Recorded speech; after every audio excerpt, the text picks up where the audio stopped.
Please give a very warm welcome to Todd and Damian. Thank you. Good afternoon, everybody. Anna Kanya, which is hello and welcome from the lands that I'm visiting from today, the Wanneroo people. I'd also like to acknowledge that we're meeting on the lands of the Bundjalung people and pay respects to elders past and present. And it's such a lovely day for me, actually, even though it's cold and windy out there. I really love it because as a bigger person, I get a bit hot sometimes. So having the coolness is like, it's a blessing for me. So I'm going to be talking today on some work that I completed prior to my current role. Because I'm currently working youth justice, which I'm really excited about, and looking at doing some change and work with the lovely staff in youth justice. But this work today will be centred around the work that we've completed through WeCare New South Wales, which is an Aboriginal organisation located in the Tweed Heads area and in Maitland Hunter. And also we'll reflect on some of the work that we did when I was the clinical leader for Willentar Nublantar, which is one of the only Aboriginal specific child and adolescent mental health services in New South Wales, which I'm always flabbergasted about, but hopefully that will change. And this is Damian. Can you introduce yourself? Hello everyone, I'm a bit of a pacer, so it feels a little bit, short. It feels a little bit weird to be stood behind a bit of a lectern, but I'll do my best to stay in the camera frame. My name's Damian, I'm a social worker by trade, which means I get taken to all different parts of life. I'm the Executive Manager for Child and Family for WeCare and work alongside Todd. And yeah, we'll be talking today a little bit about some of the statistics. We'll go over them again quite briefly because we've spoken a lot in the last 2 days. But then more specifically what practically we can support with if there's anyone in community that's looking for support through our programs that we run across New South Wales, but mainly Maitland Hunter and the Northern Rivers region.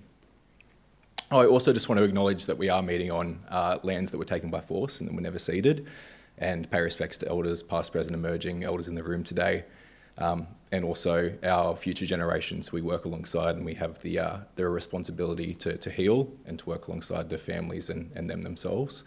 And it's a special moment, Auntie Judy, that I get to hear from you today as well. You have no idea who I am, but certainly know who you are, and the benefit from being able to go home to my own family and let them know I was able to hear from you is it's really special, so thank you.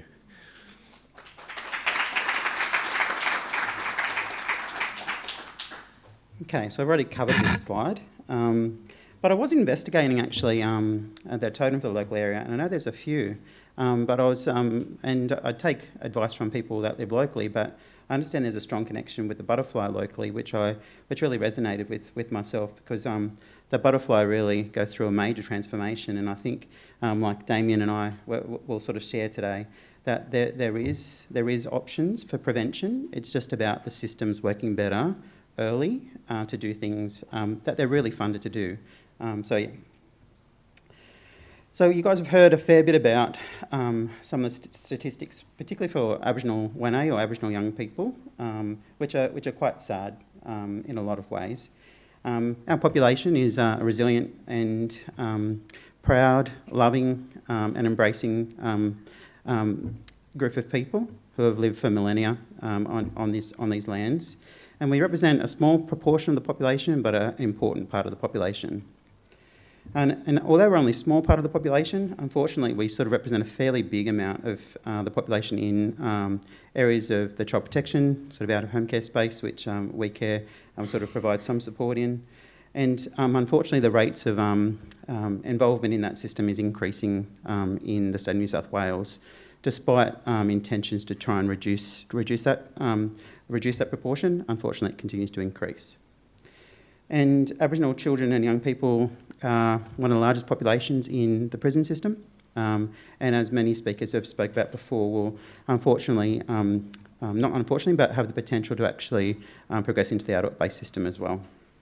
And I guess some of the context that we sort of like to talk about, which sort of underpins the model that Damian will describe, is the why, I guess. And a lot of the systems that sit around Aboriginal communities, children, young people and families, are really based on a racist colonial sort of mindset. And I think it's really important to name that up front. And I guess, in essence, Aboriginal people, like many speakers have already sort of discussed, are already at a disadvantage when engaging with that system.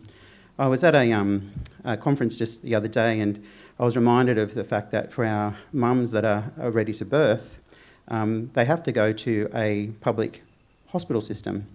That public hospital system doesn't reflect their community, doesn't reflect how they would like to birth their baby, yet they have to go there to birth their baby in a lot of instances. And unfortunately, that system is one of the greatest reporters to the child protection system across New South Wales. And that inherent bias in that system, I think, is really important for us to understand. And it's one of the contexts that really drive the work that we do in sort of beginning to adjust that. There's a lot of mistrust in Western systems, so we talk about healing and the steps needed around healing from intergenerational trauma and so on. But for a child and young person who might be experiencing suicidal thoughts, where do they have to go? They have to go to a system that actually was part of the reason why the stolen generation actually exists. And although psychologists are doing a lot better these days, psychologists actually were part of that process initially. And, you know, we actually sort of indicated that Aboriginal populations were inferior, were of lower cognitive ability, all these sorts of things. Yet a young person has to engage with that system and that professional to sort of seek care and support. We do a lot better now. That's many, many years ago, but we're still working on that, of course. And there's also really a lack of access to early primary interventions for children. We spoke about someone speaking about ADHD, particularly in young people, the PUPs and FASD, really young. But young people are waiting more than 2 years to see a paediatrician, right? And so our mob will present a bit later to the health system for all those reasons we spoke about. They might present at age 5, but it's not until age 7 that they actually see a paediatrician for treatment and care. And how is that okay? And I guess that's actually for someone in a sort of metro, more privileged area. But if you're in a remote area or like, you know, Burke or Far West, actually then the access rates would be take a lot longer. And you can only see people via video conference, which one of the other presenters was talking about earlier today. And there are no culturally safe programs in a lot of communities. There are just none, full stop. And I guess that's, you know, when we talk about trying to get access early, you know, provide support early. For some of our mob, there actually are no services available at all.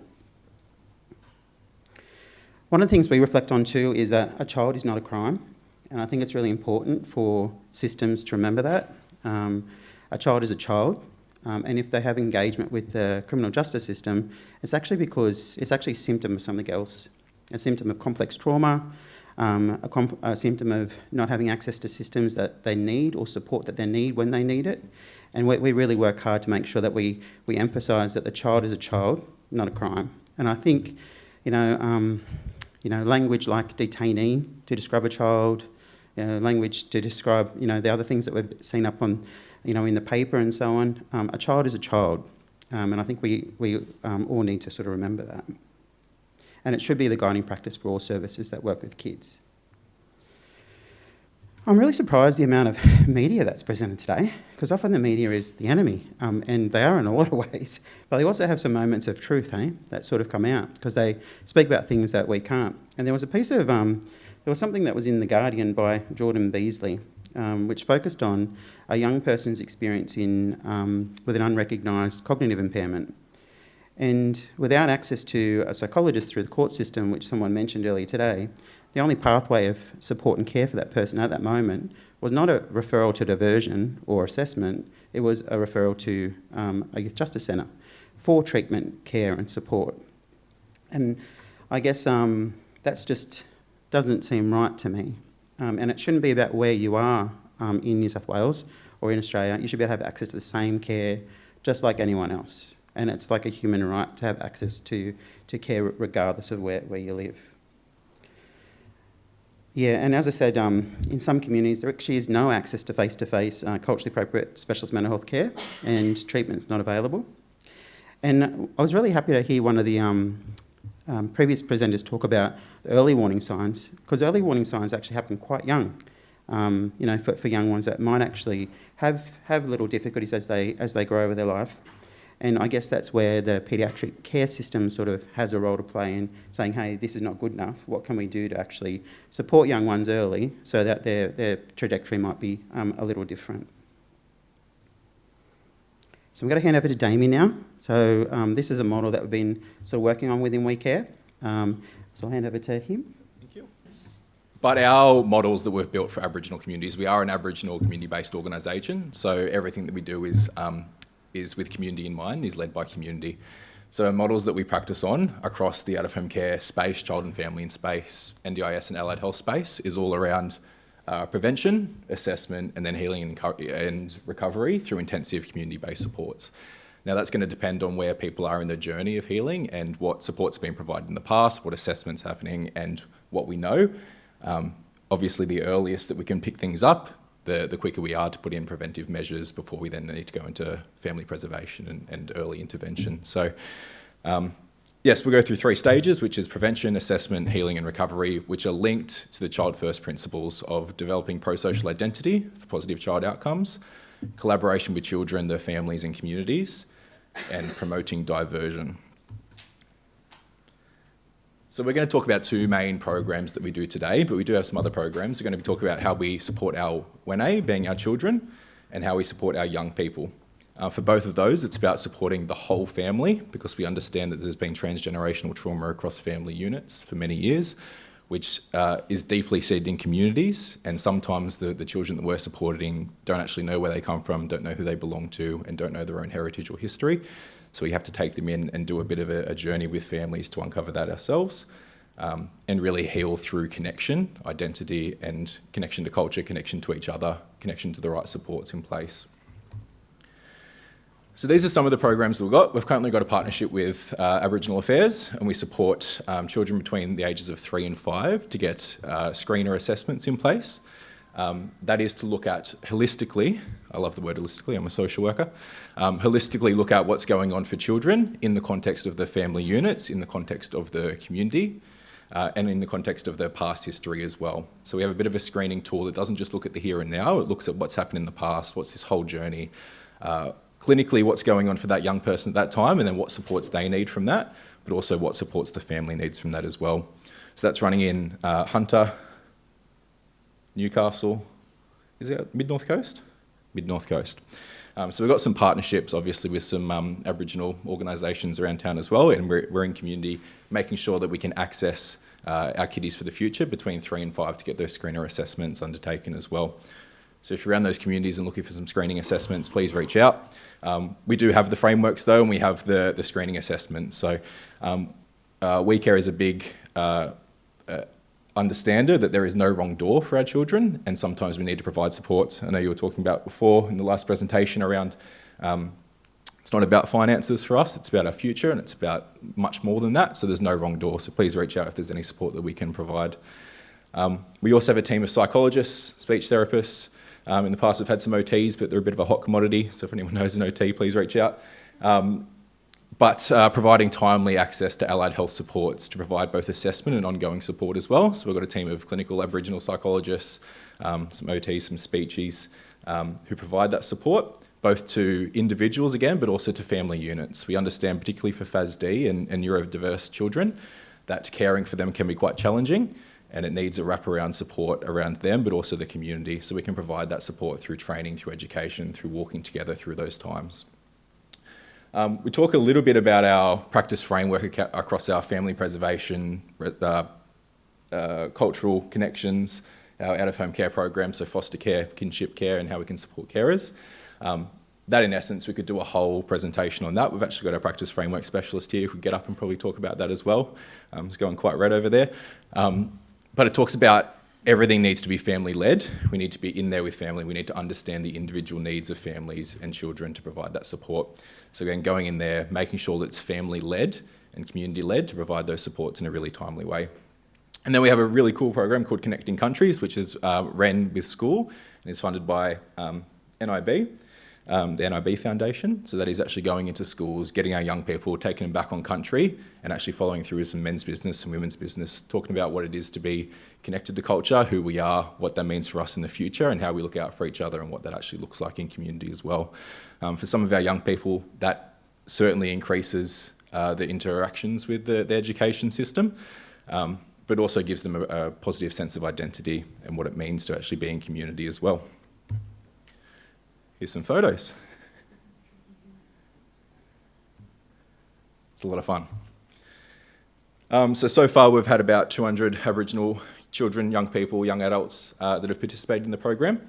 It's between 12 and 35, those people that have come along, and they have a lot of fun in getting together, talking about men's and women's business separately, what that looks like for them across our country. It also has had some really good outcomes. I'm not a psychologist, so I won't bore you with the statistics. As a social worker, I don't really care for statistics as long as it works. But there's been a really good outcome of positive integration into community for our children and young people. There's been some co-regulation that's also supported some self-regulation for some young people, and the ability to build peer relationships, which has really supported that positive sense of identity. And then the connection and belonging to our community as well. So we know who each other are, we know when something goes wrong, who to call and who's going to be there that's going to show up. So this is the assessment phase that we do for any children, young person or community member that comes in that wants our support. It's around that holistic assessment. So again, no wrong door for the referral. It comes in. We have a team of all sorts of MDST professionals that come around to look at the holistic supports, what's going on at school, what's going on in community, what's the transgenerational experience, what's the family values behind this, what's some of the family journey, and then coming together with an idea of what are the inherent strengths of that family and individual, and then where are the gaps that we need to provide some supports around, which then comes through in a nice little report that then says, this is how we're going to plan for treatment. This is how we're going to plan to walk alongside that family or individual to say, this is where we go from here. We run that by family, and it's very much family-led because we don't want to be the ones that are going to the family saying, this is what you need. We allow them to say to us, this is what we need and this is what it's going to look like for us. And we provide support in that way. It's really interesting. We'll talk a little bit about the challenges with accessing healthcare and the NDIS, and we can go on for a few days around that. But for us, for all the children that have been referred to us, it's been interesting that 100% have come back with the eligibility to access health supports. So it's really telling that if we weren't providing that no wrong door, that there's a whole range of children and families that are going without that support that are actually eligible for it. And then where does that come into in terms of screening for eligibility for mainstream services for some of our communities that don't have services around, or it's 100 kilometres before there's the next service that's available. Taking into account there's a lot of mistrust with services as well for our communities, given some past practices. This is a very complex mechanism that we've put together, but basically it is saying that the NDIS, despite its flaws, is also one of the easiest systems to go on for our children and for our families, because you get the assessment. When that's done, you then have the evidence to go forward for NDIS.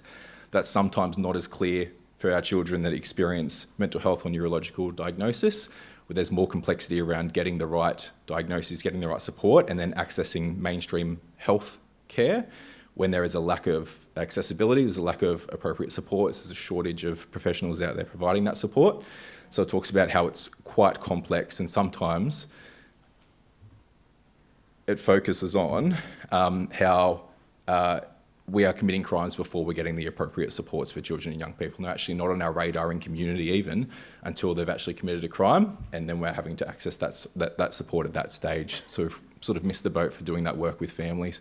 We're also seeing an increase in the child protection space around families coming to us and saying, we don't know what's going wrong here. We've tried everything that we can. We're at our wits' end. We don't know what to do, and are feeling pretty burnt out. And actually what we're experiencing over time is that there's been some undiagnosed mental health or neurological disorders that they haven't known about, and so therefore they've been doing their best, but they actually haven't been able to identify or meet the needs of their children because of that. And so it's just an education piece in how we walk alongside them. I won't go through the reasons why we need to trust building in our community based on the past. And again, it's just rehashing that we have to build connections with our families. We have to build that trust. They need to know who we are. They need to know that we've been in community and we understand some of the journeys that they've been on, and we walk alongside them. And we need to make sure that we're doing what we say we're going to do so they can build that trust that's built over time, particularly for us across Hunter, Newcastle, but also across Northern Rivers. And there's an example there of how we do that. We've worked with a young man that has FASD, and like I was just saying, family came to us and said, we can't do this anymore. for an Aboriginal family to actually be saying, we're going to drop our kid off at the local DCJ office because we can't do it anymore and we want to relinquish care, this term of relinquishing care. And we said, it's okay, we're going to walk beside you. We understand this is really hard, but let's actually sit back and see what's going on here. Why has it not worked? And what are we missing here? What's the missing link? So doing some work to actually understand and unpack and do that holistic assessment to say, what is the family's experience over time? What's that individual's experience? What are we missing? And then actually doing that really hard work, which is educating family on, we get you've done your best and that's amazing. Let's try this and let's be detectives about what might work in the future. We might not always get it right, but at least we're trying, at least we're doing that together and you've got the support there. And had some really good outcomes there. It was about doing that work with education as well, because sometimes education is a little bit stuck in the past. So it's just about bringing up that, including teachers, including people that had the right value sets, but just didn't know what was going wrong. So including them all in that support that we can provide. This was the slide I was looking for before. I think I put it in the wrong order, but it's about sometimes in our current system, our Aboriginal children are having to commit a crime before they access support. And sometimes it's still taking quite some time when they do commit a crime to actually go through the right process to get the right supports. Sometimes it depends on the representation in court as well before they're able to get clinically assessed to actually what's going on and then put those systems in place. For our teenagers, that's a little bit harder as well because by the time they've hit those teenage years, they're pretty set in their way. So it's about a longer piece of work in understanding what's going on for them. So we thought it's always good, this is the recommendations area, is that the Child First principle is essential for preventing and supporting young people who are connected to the youth justice system, and I think keeping people honest to that. So if you're hearing word detainee, offender, all these sorts of things, you're like, no, actually, that's a child. And that child has a mother, has a family, lives in a community. So we need to be really advocates in that space because it's very easy for, people to, it's easier that way, right? Because they don't have to feel, but actually when you remind them, hey, this is a child, then they actually need to confront the feeling around that. There's an urgent need for universal access to culturally specific paediatric and mental health care for Aboriginal young people, and I'm hopeful there is a suicide piece of legislation that's coming out in New South Wales. If you can get involved in that consultation period, that would be great, because I think one of the things that should be in there is universal access to mental health care for everyone, and it should look exactly the same wherever you are in New South Wales. Not because you live remote, you have to see someone on a screen, you have the right to see someone in person. Investing in prevention programs, I think the Connected Countries program has really demonstrated that it can be done, it doesn't cost a lot of money, and even though there was boring statistics in there, the work that we do in community actually does lead to outcome. And what I'm really happy about with that program is it's demonstrated direct impact. And we've been able to sort of get to nearly 100% of the population in a few of our schools, which is really, really great. And we're looking forward to seeing the longer term outcomes with that. I know I'm probably over time, but boring nerds might be interested in the areas that we covered in there. It was actually this old theory called Durkheim's theory of suicide. And it's a very old theory. I think Judy probably knows this better than me, but it's in the 60s or something, but it's actually quite relevant today. And so the outcomes that you'll see in the presentation are actually mapped to that theoretical framework, which was really interesting. We have existing structures in place in Maitland and Newcastle, and we do think that this could be expanded to sit alongside courts, say in Burke, where actually there is no access to a clinician. And if it's not us doing it, community doing it, it can be done, and it doesn't cost a lot. And I think around looking at improving the integrated nature of diversionary care is really important. And it shouldn't be that NDIS is the easiest way to actually coordinate care for a young person. There is millions of dollars put into big systems that actually should be doing it better than a support coordinator sitting in the NDIS world. That's about it. Mara and Bull, thank you.